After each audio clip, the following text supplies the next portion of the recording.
Sa iba pang mga balita, nagsampa na ng kasong kriminal sa korte ang Bureau of Internal Revenue o BIR kasunod o kaugnay ng 8.7 billion pisong tax evasion cases laban sa tatlong illegal vape business. Ang BIR Commissioner nag-iwan din ng babala. Kung ano yan, alamin sa report ni Boy Gonzales.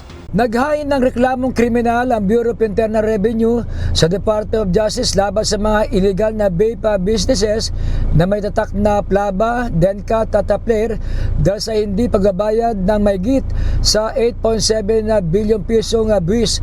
Ayon na kay BIR Commissioner Romeo Lumagi Jr., hindi nagbayad ng tamang excise tax at nagkulang sa pagfile ng tax return ang tatlong malalaking kumpanya ng vape. Binalaan din ni Lumagi ang mga negosyante at maging ang mga celebrity endorsers nakakasuhan kung makikisangkot sa illegal na vape trading. Kasama sa isinampang kaso ang pag-aabor sa halos 9 na bilyong pisong buwis at multa na hindi pa nababayaran.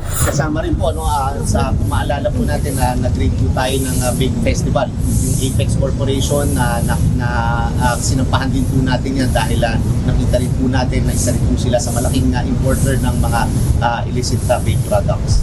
Giit ng BIR, tuloy-tuloy ang kanilang kampanya laban sa illegal na vape sa bansa. Para sa MBC TV Network News, ito si Boy Gonzales, una sa Pilipinas, una sa Pilipino.